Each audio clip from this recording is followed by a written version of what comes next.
ಸ್ನೇಹಿತರೆ ನಮಸ್ಕಾರ. ನಿಮ್ಗೆಲ್ರಿಗೂ ನಮ್ಮ ನವ ಚಾನಲ್ಗೆ ಸ್ವಾಗತ. ಹಿಂದಿನ ವಿಡಿಯೋದಲ್ಲಿ ನಿಮ್ಗೆಲ್ರಿಗೂ ಗೊತ್ತಿರುವಂತೆ ಈಗಾಗಲೇ ಸರ್ಕಾರ ಅಧಿಕೃತವಾಗಿ ಶಿಕ್ಷಕರ ನೇಮಕಾತಿಗೆ ನೋಟಿಫಿಕೇಶನ್ ಹೊರಡಿಸಿದ್ದು, ಅದಕ್ಕೆ ಸಂಬಂಧಪಟ್ಟಂತೆ ಇದೀಗ ಬಾಗಲಕೋಟೆ ಜಿಲ್ಲೆಗೆ ಸಂಬಂಧಪಟ್ಟಂತೆ PSTR ಗೆ ಸಂಬಂಧಪಟ್ಟಂತೆ ಎಷ್ಟೆಲ್ಲ ಹುದ್ದೆಗಳಿದಾವೆ ಅನ್ನೋದ್ರ ಬಗ್ಗೆ ಮಾಹಿತಿ ಬಿಟ್ಟಿದ್ದಾರೆ. ಜೊತೆಗೆ ಇನ್ನ ಯಾವ್ಯಾವ ಜಿಲ್ಲೆಗಳು ಬಿಡ್ತಾರೆ ಅದ್ರ ಎಲ್ಲಾ ಒಂದು ಮಾಹಿತಿಯನ್ನು ಸಹ ನಾನು ವಿಡಿಯೋ ಮಾಡಿ ಹಾಕ್ತಾ ಇರ್ತೇನೆ. ಸೊ ಯಾವ ಜಿಲ್ಲೆಯಲ್ಲಿ ಬಿಟ್ಟಿದ್ದಾರೆ ಅನ್ನೋದು ಜಸ್ಟ್ ನೀವು ಅಪ್ಡೇಟ್ ಅಲ್ಲಿ ಇರಿ ಅಷ್ಟೇ. ನನ್ನ ಚಾನಲ್ ನ ಸಬ್ಸ್ಕ್ರೈಬ್ ಮಾಡ್ಕೊಂಡಿರಿ. ಸೊ ಯಾವ್ಯಾವ ಜಿಲ್ಲೆಯಲ್ಲಿ ಬಿಡ್ತಾರೋ ಆ ಜಿಲ್ಲೆಯನ್ನ ನಾನು ಜಸ್ಟ್ ಒಂದು ರೆಕಾರ್ಡ್ ಮಾಡಿ ಒಂದು 30 ಸೆಕೆಂಡ್ಸ್ ಅಲ್ಲಿ ಒಂದು ವಿಡಿಯೋನ ಹಾಕಿರ್ತೀನಿ, ಯಾವ ಜಿಲ್ಲೆಯಲ್ಲಿ ಎಷ್ಟೆಷ್ಟು ಹುದ್ದೆಗಳಿದಾವೆ ಅನ್ನೋದನ್ನ. ಎಸ್, ಇದಕ್ಕೆ ಸಂಬಂಧಪಟ್ಟಂತೆ ಬಾಗಲಕೋಟೆ ಜಿಲ್ಲೆಯಲ್ಲಿ ನೀವು ಇಲ್ಲಿ ಗಮನಿಸ್ತಾ ಹೋಗ್ಬೋದು. ಒಟ್ಟಾರೆಯಾಗಿ 6 ಹುದ್ದೆಗಳು ಇಲ್ಲಿದ್ದಾವೆ. ಸೊ 6 ಹುದ್ದೆಗಳಲ್ಲಿ ಅದರಲ್ಲಿ ದೈಹಿಕ ಶಿಕ್ಷಕರು 2 ಹುದ್ದೆಗಳು, ಜೊತೆಗೆ ಸಾಮಾನ್ಯ ಶಿಕ್ಷಕರು 4 ಹುದ್ದೆಗಳು. ಸೊ ಒಟ್ಟಾರೆಯಾಗಿ 100 ಪೋಸ್ಟ್ಗಳಲ್ಲಿ ಇಲ್ಲೇ ಇದರಲ್ಲೇ 6 ಪೋಸ್ಟ್ಗಳಿದ್ದಾವೆ. ಇನ್ನ ಆನ್ಲೈನ್ ಅರ್ಜಿಗೆ ಸಂಬಂಧಪಟ್ಟಂತೆ ಅದನ್ನ ಹೇಗೆ ಅಪ್ಲೈ ಮಾಡ್ಬೇಕು ಅನ್ನೋದ್ರ ಬಗ್ಗೆ ನಾನು ಒಂದು ವಿಡಿಯೋವನ್ನ ಮಾಡ್ತೇನೆ. ಜೊತೆಗೆ ಇದರಲ್ಲಿ ಪ್ರಮುಖವಾದ ವಿಷಯಗಳು ಏನಿದಾವೆ, ಸೊ ಯಾವೆಲ್ಲ ವಿಷಯ ಏನು ಯಾವಾಗಿಂದ ಅರ್ಜಿ ಪ್ರಾರಂಭ ಆಗುತ್ತೆ ಅಂತಂದ್ರೆ 18ನೇ ತಾರೀಕಿಂದ ಅರ್ಜಿ ಪ್ರಾರಂಭ ಆಗುತ್ತೆ. ಮತ್ತೆ ಅರ್ಜಿ ಸಲ್ಲಿಸೋ ಕೊನೆಯ ದಿನಾಂಕ 7ನೇ ತಾರೀಕಾಗಿರುತ್ತೆ. ಮತ್ತೆ ಅಲ್ಲಿಂದ 2 ದಿನ ಅಪ್ಲಿಕೇಶನ್ ಹಾಕಕ್ಕೆ ಅವಕಾಶವನ್ನು ಕೊಟ್ಟಿದ್ದಾರೆ. ಜೊತೆಗೆ ಸಾಮಾನ್ಯ ಅರ್ಹತೆ, ಸೊ ಏನು ಹಿಂದುಳಿದ ಪ್ರವರ್ಗಗಳು ಇರ್ತಾವೋ ಸೊ ಅವ್ರಿಗೆಲ್ಲರಿಗೂ ಏನ್ ಕೊಟ್ಟಿದ್ದಾರೆ, ಸೊ 750 ರೂಪಾಯಿ. ಯಾವುದಕ್ಕೆ? ಒಂದು ಹುದ್ದೆಗೆ ಅರ್ಜಿ ಸಲ್ಲಿಸಿದ್ರೆ 750 ರೂಪಾಯಿ. ಒಂದೇ ವೃಂದದ 2 ಹುದ್ದೆಗೆ ಅರ್ಜಿ ಸಲ್ಲಿಸಿ 1125 ರೂಪಾಯಿ. ಫಾರ್ ಎಕ್ಸಾಂಪಲ್ ನಿಮಗೆ PSTR ಗೆ ಇಲ್ಲಿ ಅಪ್ಲೈ ಆಗೋದಿಲ್ಲ, GPSTR ಬಂದಾಗ ಅಲ್ಲಿ ಅವರಿಗೆ ಎರಡಕ್ಕೂ ಅಪ್ಲೈ ಮಾಡ್ಬೇಕಂದ್ರೆ 1125 ರೂಪಾಯಿ ಆಗುತ್ತೆ. ಇನ್ನ SC ST ಪ್ರವರ್ಗ 1 ಮಾಜಿ ಸೈನಿಕ ಇವರಿಗೆಲ್ಲ ಒಂದು ಹುದ್ದೆಗೆ ಅರ್ಜಿ ಸಲ್ಲಿಸಬೇಕಂದ್ರೆ 500 ರೂಪಾಯಿ ಕೊಡ್ಬೇಕಾಗುತ್ತೆ. 2 ಹುದ್ದೆಗಳಿಗೆ ಅಂತಂದ್ರೆ 750 ರೂಪಾಯಿ ಆಗುತ್ತೆ. ಸೊ ಇದಿಷ್ಟು ಅರ್ಜಿ ಶುಲ್ಕ ಆಗಿರುತ್ತೆ. ಇನ್ನು ಇದಕ್ಕೆ ಸಂಬಂಧಪಟ್ಟಂತೆ ವೇತನ ಶ್ರೇಣಿ 41,300 ರಿಂದ 81,800. ಇನ್ನ ವಯೋಮಿತಿನೂ ಅಷ್ಟೇ. ವಯೋಮಿತಿ ಅಂತಂದ್ರೆ ಇಲ್ಲಿ 40 ವರ್ಷಗಳ ಕಾಲ ವಯೋಮಿತಿ ಸಾಮಾನ್ಯರಿಗೆ, ಮತ್ತೆ ಪ್ರವರ್ಗ 2, 2B, 2A, 3A, 3B ಅವರಿಗೆಲ್ಲ 43 ವರ್ಷಗಳನ್ನ ಕೊಟ್ಟಿದ್ದಾರೆ. SC ST ಪ್ರವರ್ಗ 1ಕ್ಕೆ 45 ವರ್ಷಗಳನ್ನ ಕೊಟ್ಟಿದ್ದಾರೆ. ಇದು ವಯೋಮಿತಿ. ವಯೋಮಿತಿಗೆ ಸಂಬಂಧಪಟ್ಟಂತೆ ಇನ್ನ ಆಯ್ಕೆಗೆ ಅರ್ಹತೆ ಅಂತ ಕೊಟ್ಟಿದ್ದಾರೆ. ಸೊ ಆಯ್ಕೆಗೆ ಅರ್ಹತೆಗೆ ಸಂಬಂಧಪಟ್ಟಂತೆ ಈಗಾಗಲೇ C&R ರೂಲ್ ಗಳನ್ನ ಬಿಟ್ಟಿದ್ದಾರೆ. ಸೊ ನಿನ್ನೆ ತಾನೇ C&R ರೂಲ್ಸ್ ನ ಫೈನಲ್ ಮಾಡಿ ಸಹ ಬಿಟ್ಟಿದ್ದಾರೆ. ಸೊ ಅದಕ್ಕೆ ಸಂಬಂಧಪಟ್ಟಂತೆ ಮತ್ತೆ ಕೊಟ್ಟಿದ್ದಾರೆ ಅಷ್ಟೇ. ಸರ್ಕಾರಿ ಪ್ರಾಥಮಿಕ ಶಾಲಾ ಶಿಕ್ಷಕ ಹಾಗೂ ದೈಹಿಕ ಶಿಕ್ಷಕರು ಗ್ರೇಡ್ 2 ಹೊಂದದ ಹುದ್ದೆಗಳಿಗೆ ಆಯ್ಕೆಗೆ ಅರ್ಜಿ ಸಲ್ಲಿಸಲು ನಿಗದಿಪಡಿಸಿರುವ ಕೊನೆಯ ದಿನಾಂಕಕ್ಕೆ ಅಭ್ಯರ್ಥಿಗಳು ಈ ಕೆಳಕಂಡ ಸಾಮಾನ್ಯ ಅರ್ಹತೆ ಹೊಂದಿರತಕ್ಕದ್ದು ಅಂತ ಕೊಟ್ಟಿದ್ದಾರೆ. ಸೊ ಯಾವ ನಿಯಮ ಕೊಟ್ಟಿದ್ದಾರೆ? ಅಭ್ಯರ್ಥಿಯು ಆಯ್ಕೆ ಬಯಸಿ ಅರ್ಜಿ ಸಲ್ಲಿಸಿದ ಶಿಕ್ಷಕ ಹುದ್ದೆ ನೇಮಕಾತಿಗಾಗಿ ನಡೆಯುವ ಜಿಲ್ಲಾ ಮಟ್ಟದ ಸ್ಪರ್ಧಾತ್ಮಕ ಪರೀಕ್ಷೆ 2 ಪತ್ರಿಕೆಗಳಿಗೆ ಕಡ್ಡಾಯವಾಗಿ ಹಾಜರಾಗತಕ್ಕದ್ದು. ಅಂದ್ರೆ ನೀವು 2ಕ್ಕೂ ಹಾಜರಾದ್ರೇನೆ ನಿಮ್ಮನ್ನ ಪರಿಗಣಿಸ್ತಾರೆ. ಜೊತೆಗೆ ನೀವು ಪ್ರಾಥಮಿಕ ಶಾಲಾ ಶಿಕ್ಷಕ ಹುದ್ದೆಗೆ ಸಲ್ಲಿಸುವ ಅಭ್ಯರ್ಥಿಯು ಶಿಕ್ಷಕರ ಅರ್ಹತಾ ಪರೀಕ್ಷೆ 1ರಲ್ಲಿ ಟೆಟ್ ಪೇಪರ್ 1 ಆಗಿರಬೇಕು. ಸೊ ಟೆಟ್ ಪೇಪರ್ 1 ಆಗಿರಬೇಕು. ಜೊತೆಗೆ ಅಭ್ಯರ್ಥಿ ಸ್ಪರ್ಧಾತ್ಮಕ ಪರೀಕ್ಷೆ ಪ್ರತಿ ಪತ್ರಿಕೆಯಲ್ಲಿ 35% ಅಂಕಗಳನ್ನು ಪಡೆಯುವುದು ಕಡ್ಡಾಯ. ಮೀನ್ಸ್ ನೀವು 35 ಮಾರ್ಕ್ಸ್ ಅನ್ನ ತಗೊಳ್ಳೇಬೇಕು 2 ಪೇಪರ್ ಅಲ್ಲಿ. ಸೊ ಮೊದಲನೇ ಪೇಪರ್ ಅಲ್ಲಿ 35ಕ್ಕಿಂತ ಹೆಚ್ಚು, 2ನೇ ಪೇಪರ್ ಅಲ್ಲೂ 35ಕ್ಕಿಂತ ಹೆಚ್ಚು ತಗೋಬೇಕು. ಇಲ್ಲ ಅಂತಂದ್ರೆ ಅಂತ ಪೇಪರ್ ಅನ್ನ ಅವರು ಪರಿಗಣನೆಗೆ ತಗೊಳ್ಳೋದಿಲ್ಲ. ಇನ್ನ ಸರ್ಕಾರಿ ಶಾಲಾ ಶಿಕ್ಷಕರಿಗೆ ಸಂಬಂಧಪಟ್ಟಂತೆ PUC ಯಲ್ಲಿ ಕನಿಷ್ಠ 50% ಅಂಕಗಳು, ಮತ್ತೆ ಎಲಿಮೆಂಟರಿ ಶಿಕ್ಷಣದಲ್ಲಿ 2 ವರ್ಷ ಡಿಪ್ಲೊಮಾ ಅಥವಾ ಸೊ ಯಾವ್ದಾದ್ರು ಆಗಲಿ, ಅಥವಾ PUC ಯಲ್ಲಿ ಕನಿಷ್ಠ 50 ಅಂಕಗಳು ಮತ್ತೆ ಎಲಿಮೆಂಟರಿ ಶಿಕ್ಷಣ 4 ವರ್ಷಗಳ ಪದವಿ, ಅಥವಾ PUC ಯಲ್ಲಿ ಕನಿಷ್ಠ 50 ಅಂಕಗಳು ಮತ್ತು 2 ವರ್ಷದ ಡಿಪ್ಲೊಮಾ ಅಂತ ಇದೆ.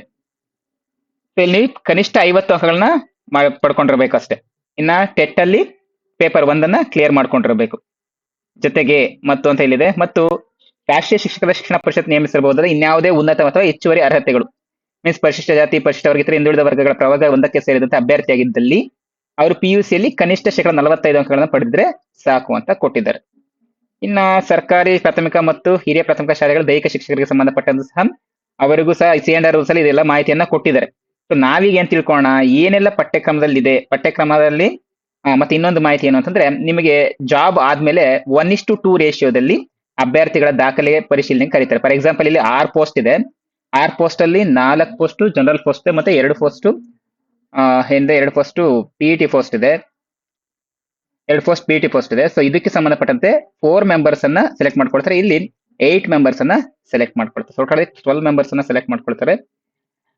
ನೆಕ್ಸ್ಟ್ ಇದಕ್ಕೆ ಸಂಬಂಧಪಟ್ಟಂತೆ ಎಷ್ಟೆಲ್ಲ ಮಾರ್ಕ್ಸ್ ಇದಾವೆ ಅನ್ನೋಂಥದ್ದು ನೀವು ಇಲ್ಲಿ ಗಮನಿಸಬಹುದು. ಸೊ ಇದು ಕಂಪ್ಲೀಟ್ಲಿ ಜನರಲ್ ಟೀಚರ್ಸ್ಗೆ. CET ಗೆ 70%, TET ಗೆ 20%, PUC ಯಲ್ಲಿ 8%, ಮತ್ತೆ ನೀವೇನ್ D.Ed ಮಾಡ್ತಾರೆ ಅದ್ರಲ್ಲಿ 2% ಇರುವಂತದ್ದು. ಇನ್ನು PT ಟೀಚರ್ಸ್ಗೆ 70% CET, TET ಅಲ್ಲಿ 20%, ಮತ್ತೆ ಅವ್ರು B.Ped ಮಾಡಿರ್ತಾರಲ್ಲ ಅದರಲ್ಲಿ 10% ಇದೆ. ಟೋಟಲಿ 100%. ಸಾರಿ, ಇದು ಟೀಚರ್ಸ್ಗೆಲ್ಲ. ಇದು 4 ಇಯರ್ಸ್ ಮಾಡಿರ್ತಾರಲ್ಲ ಡಿಗ್ರಿ, ಅವ್ರಿಗಾಗಿದ್ದು. ಸೊ ನೆಕ್ಸ್ಟ್ ದೈಹಿಕ ಶಿಕ್ಷಣ ಶಿಕ್ಷಕರಿಗೆ ಸಹ ಇದನ್ನ ಆಲ್ರೆಡಿ C&R ರೂಲ್ಸ್ ಅಲ್ಲಿ ಕೊಟ್ಟಿದ್ದಾರೆ ಯಾವ ರೀತಿಯಾಗಿ ಅಂತ. ಇನ್ನ ಇದಕ್ಕೆ ಸಂಬಂಧಪಟ್ಟಂತೆ ಪಠ್ಯಕ್ರಮ ಏನಿದೆ ಅನ್ನೋದ್ರ ಬಗ್ಗೆ ಗಮನ ಹರಿಸೋಣ. ಎಸ್, ಗ್ರಾಮೀಣ ಮೀಸಲಾತಿ ಆಗಿರ್ಬೋದು, ಕಡ್ಡಾಯ ಕನ್ನಡ ಆಗಿರ್ಬೋದು, ಕನ್ನಡ ಮಾಧ್ಯಮ ಆಗಿರ್ಬೋದು, ಅವುಗಳೆಲ್ಲವುಗಳು ಸಹ ನೀವು ಆಗ್ಲೇ ಬರ್ಸಿ ಇಟ್ಕೊಂಡಿರ್ಬೇಕಾಗಿರುತ್ತೆ. ಇಲ್ಲಿದೆ ನೋಡಿ. ಸೊ ಒಟ್ಟಾಗಿ 2 ಪೇಪರ್ ಇರುತ್ತೆ, ಅದು ನಿಮ್ಗೆ ಗೊತ್ತಿರುವಂತದ್ದೇ. ಸೊ ಪರೀಕ್ಷೆ ಯಾವಾಗಿರುತ್ತೆ? 5ನೇ ತಾರೀಕು ಪರೀಕ್ಷೆ ಇರುತ್ತೆ. ಪತ್ರಿಕೆ 1 ಬೆಳಗ್ಗೆ 10 ಗಂಟೆಯಿಂದ 12 ಗಂಟೆಗೆ ಇರುತ್ತೆ. ಜನರಲ್ ಪೇಪರ್ ಎಲ್ಲರೂ ಬರೀತಾರೆ. ಇನ್ನ ಪತ್ರಿಕೆ 2 ಗಣಿತ, ಪರಿಸರ ಅಧ್ಯಯನ, ಸಮಾಜ ವಿಜ್ಞಾನ. ಸೊ ಅದು ಯಾವಾಗ ಬರೀತೀರಾ? ಮಧ್ಯಾಹ್ನ 2:30 4 ಅಂದ್ರೆ ನಿಮ್ ಜನರಲ್ ಟೀಚರ್ಸ್ಗೆ ಅವತ್ತೇ ಮುಗಿದ್ಬಿಡುತ್ತೆ, ಒಂದೇ ದಿನ ಎಕ್ಸಾಮ್ ಮುಗಿದ್ಬಿಡುತ್ತೆ. PE ಟೀಚರ್ಸ್ಗೆ ನೆಕ್ಸ್ಟ್ ಡೇ ಇರುತ್ತೆ. ಸೊ ಅವರಿಗೆ 6ನೇ ತಾರೀಕು ಇರುತ್ತೆ. ಇನ್ನ ಈ 100 ಅಂಕಗಳಿಗೆ ಏನೇನಿದೆ? ಸೊ GK ಇದೆ, ಕನ್ನಡ ಇದೆ, ಇಂಗ್ಲಿಷ್ ಇದೆ, ಶೈಕ್ಷಣಿಕ ಮನೋವಿಜ್ಞಾನ ಮೀನ್ಸ್ ಬಾಲ ಮನೋವಿಜ್ಞಾನ ಇದೆ, ಮೆಂಟಲ್ ಎಬಿಲಿಟಿ 15 ಕ್ವಶನ್ ಇದೆ, ಕಂಪ್ಯೂಟರ್ ನಾಲೆಜ್ 15 ಕ್ವಶನ್ಸ್ ಇದೆ, ಆರೋಗ್ಯ ಶಿಕ್ಷಣ 10 ಕ್ವಶನ್ ಇದೆ, ಮೌಲ್ಯ ಶಿಕ್ಷಣ 10 ಕ್ವಶನ್. ಒಟ್ಟಾಗಿ 100 ಅಂಕಗಳು ಎಲ್ಲವೂ ಸಹ objective means multiple choice questions, MCQಗಳೇ ಇರ್ತವೆ. ಇನ್ನ ಪತ್ರಿಕೆ 2ರಲ್ಲಿ ಗಣಿತ, ಪರಿಸರ ಅಧ್ಯಯನ ಮತ್ತು ಸಮಾಜ ವಿಜ್ಞಾನದವರಿಗೆ ಸೊ ವಸ್ತುನಿಷ್ಠ ಮಾದರಿಯ 100 ಪ್ರಶ್ನೆಗಳು ಇರ್ತವೆ. ಓಕೆನಾ?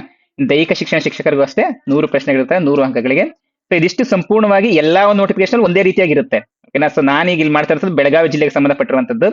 ಸೊ ಬೆಳಗಾವಿ ಜಿಲ್ಲೆಗೆ ಸಂಬಂಧಪಟ್ಟಂತೆ ಇದಾಗಿದ್ರೆ ಉಳಿದಂತೆ ಎಲ್ಲಾ ಜಿಲ್ಲೆಗಳ ಮಾಹಿತಿನೂ ಬರುತ್ತೆ. ಅದನ್ನು ಸಹ ನಾನು ನನ್ನ ಟೆಲಿಗ್ರಾಮ್ ಗ್ರೂಪ್ ಅಲ್ಲೂ ಸಹ ಶೇರ್ ಮಾಡ್ತೀನಿ. ಮತ್ತೆ ಇಲ್ಲಿ ಯೂಟ್ಯೂಬ್ ಅಲ್ಲೇ ನಾನು ಏನ್ ಮಾಡ್ತೀನಿ, ಯಾವ್ಯಾವ ಡಿಸ್ಟ್ರಿಕ್ಟ್ ಬಂದಿದೆಯೋ ಆ ಡಿಸ್ಟ್ರಿಕ್ಟ್ ನೇಮ್ ಅನ್ನು ಹಾಕಿ PSTR ಅಂತ ಹಾಕಿ ಇಂಥ ಜಿಲ್ಲೆಯದು ಏನು ಅಧಿಸೂಚನೆ ಬಂದಿದೆ ಅನ್ನೋದನ್ನ ನಾನು ಹಾಕ್ತಾ ಇರ್ತೀನಿ. ಸೊ ನೀವು ಅಪ್ಡೇಟ್ ಇರಿ ಅಂತ ಹೇಳ್ತಾ, ಸ್ನೇಹಿತರೆ, ಇದಾಗಿತ್ತು ಇವತ್ತಿನ ಮಾಹಿತಿ. ಇದೇ ರೀತಿಯ ಮತ್ತಷ್ಟು ಮಾಹಿತಿಗಳಿಗೆ ನಮ್ಮ ಚಾನಲ್ ಸಬ್ಸ್ಕ್ರೈಬ್ ಮಾಡ್ಕೊಳ್ಳಿ, ಹಾಗೆ ಪಕ್ಕದಲ್ಲಿರುವಂತಹ ಬೆಲ್ ಐಕಾನ್ ಕ್ಲಿಕ್ ಮಾಡ್ಕೊಳ್ಳಿ. ನಾವು ಮಾಡುವಂತಹ ಎಲ್ಲಾ ಒಂದು ತರಗತಿಗಳ ನೋಟಿಫಿಕೇಶನ್ ನಿಮಗೆ ಮೊದಲೇ ಸಿಗುತ್ತೆ.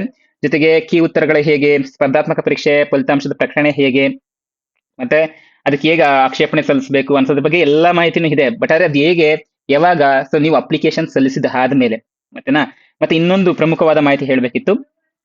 ಸಂಪೂರ್ಣವಾಗಿ B.Ed ಅಥವಾ D.Ed ಮುಗ್ದಿರಬೇಕು. ಸೊ ಇದು ಬಹಳಷ್ಟು ಜನಕ್ಕೆ ಚರ್ಚೆ ಗ್ರಾಸ ಆಗ್ತಾ ಇದೆ. B.Ed ಮತ್ತೆ D.Ed ಕಂಪ್ಲೀಟ್ ಆಗಿರ್ಬೇಕಾ, ಅಥವಾ 4th ಸೆಮ್ ಅಲ್ಲಿ ಇದ್ರು ಅಪ್ಲೈ ಮಾಡಬಹುದಾ ಅಂತ. ಇಲ್ಲ, ಸಂಪೂರ್ಣವಾಗಿ 4 ಸೆಮ್ಗಳನ್ನ ಮುಗಿದು ನಿಮ್ಮ ಹತ್ರ 4 ಸೆಮ್ ರಿಸಲ್ಟ್ ಬಂದಿರಬೇಕು. ಅವಾಗ ಮಾತ್ರ ನೀವು ಇದಕ್ಕೆ ಅರ್ಹತೆಯನ್ನ ಹಾಕ್ತೀರಾ. ಓಕೆನಾ? ನೋಡಿ, ಅಲ್ಲಿ ನಿಮ್ಮ ಒಂದು ಅರ್ಹತಾ ಪಟ್ಟಿಯನ್ನ ತಯಾರಿಸುವಂತ ವಿಧಾನ ಹೇಗ್ ಮಾಡ್ತಾರೆ ಅಂತಂದ್ರೆ, ಈಗಾಗಲೇ ಹೇಳಿದಂತೆ ಆಯ್ಕೆ ಪಟ್ಟಿಯನ್ನ ಮೆರಿಟ್ ಆದಾಗೂ ಮೀಸಲಾತಿ ಆಧಾರದ ಮೇಲೆ ತಯಾರಿಸಲಾಗುತ್ತೆ. ಅರ್ಹತೆ ಮತ್ತು ಮೀಸಲಾತಿ ಬಗ್ಗೆ ವಿವರಗಳನ್ನ ಈಗಾಗಲೇ ನೀಡಿದೆ, ಅಂದ್ರೆ ಕಂಪ್ಲೀಟ್ ಆಗಿ ಹೇಳಿದೀನಿ, ನಾನೇ ಹೇಳಿದೀನಿ. ಮೊದಲನೇ ಅಂತ ಏನಿರುತ್ತೆ, ತಾತ್ಕಾಲಿಕ ಆಯ್ಕೆ ಪಟ್ಟಿ ಏನಿರುತ್ತೆ, 2:1 ರೇಷದಲ್ಲಿ ಕರೀತಾರೆ. ಅದಾದ್ಮೇಲೆ ಮೂಲ ಪ್ರಮಾಣ ಪತ್ರಗಳ ಪರಿಶೀಲನೆ ಮಾಡ್ತಾರೆ, ಅಂತಿಮ ಆಯ್ಕೆ ಪಟ್ಟಿ ಪ್ರಕಟಣೆ ಮಾಡ್ತಾರೆ. ಸೊ ಇದು ಪ್ರೊಸೀಜರ್, ಸೆಲೆಕ್ಷನ್ ಪ್ರೊಸೀಜರ್. ಆ ಆಯ್ಕೆ ಪಟ್ಟಿ ಹೇಗಿರುತ್ತೆ ಅನ್ನೋ ಮಾಹಿತಿಯನ್ನು ಇಲ್ಲಿ ಕೊಟ್ಟಿದ್ದಾರೆ. ಸೊ ಯಾವ ರೀತಿಯಾಗಿ ಇರುತ್ತೆ ಅನ್ನುವಂಥದ್ದು. ಸೊ ಜಸ್ಟ್ ನೀವೀಗ ಏನ್ ಮಾಡ್ಬೇಕು, ಸೊ ನೀವೀಗ ಓದೋದಕ್ಕೆ ಪ್ರಾರಂಭ ಮಾಡಬೇಕು. ನಿಮ್ಗೆ ನೆಕ್ಸ್ಟ್ ದಿನ ಇದೆ, ಈಗ 6ನೇ ತಾರೀಕು ಅಂತಂತಂದ್ರೆ ಇವತ್ತು ಡೇಟು 12 ಇದರಿಂದ ಸರಿಸುಮಾರಾಗಿ ನಿಮ್ಗೆ ಒಂದು 54 ದಿನಗಳ ಕಾಲಾವಕಾಶ ಸಿಗುತ್ತೆ ಅಷ್ಟೇ, 54 ಡೇಸ್. ಸೊ ಹೇಗೆ ನೀವು ಅದನ್ನ ಪ್ಲಾನ್ ಮಾಡ್ಕೊಳ್ತೀರಾ ಅನ್ನೋದು ನಿಮ್ಮ ಕೈಯಲ್ಲೇ ಇದೆ. ಸೊ ಇನ್ನ ಮುಂದಿನ ಒಂದು ಯಾವ ಜಿಲ್ಲೆಗೆ ಬಿಡ್ತಾರೆ ಅನ್ನೋದ್ರ ಬಗ್ಗೆನೂ ಮಾಹಿತಿ ಕೊಡ್ತಾ ಇರ್ತೀನಿ. ನೋಡಿ, ಇಲ್ಲೇ 6 ಪೋಸ್ಟ್ ಮುಗ್ದಿದೆ. ಇನ್ನು 6 ಪೋಸ್ಟ್ ಮುಗಿದ್ರೆ ಇನ್ನು 94 ಪೋಸ್ಟ್ ಇದೆ, ಹೌದಲ್ವಾ? 100 ಪೋಸ್ಟ್ ಇರುವಂತದ್ದು ಆಲ್ ಓವರ್ ಕರ್ನಾಟಕ. ಇನ್ನು 94 ಪೋಸ್ಟ್ ಎಲ್ಲೆಲ್ಲಿ ಎಷ್ಟೆಷ್ಟು ಇದಾವೆ ಅನ್ನೋದನ್ನ ಸಹ ನಾನು ಡಿವೈಡ್ ಮಾಡಿ ಇವನ್ ಇವತ್ತಿನ ಸಂಜೆ ಒಳಗಡೆ ಸಂಪೂರ್ಣವಾಗಿ ಯಾವ್ಯಾವ ಜಿಲ್ಲೆಗೆ ಎಷ್ಟೆಷ್ಟಿದಾವೆ ಅಂತ ಕಂಪ್ಲೀಟ್ ಆಗಿ ಗೊತ್ತಾಗುತ್ತೆ. ಓಕೆ ಸ್ನೇಹಿತರೆ, ನಮ್ಮ ಮುಂದಿನ ವಿಡಿಯೋದಲ್ಲಿ ಭೇಟಿಯಾಗೋಣ. ನಿಮಗೆಲ್ರಿಗೂ ಧನ್ಯವಾದಗಳು ಸ್ನೇಹಿತರೆ.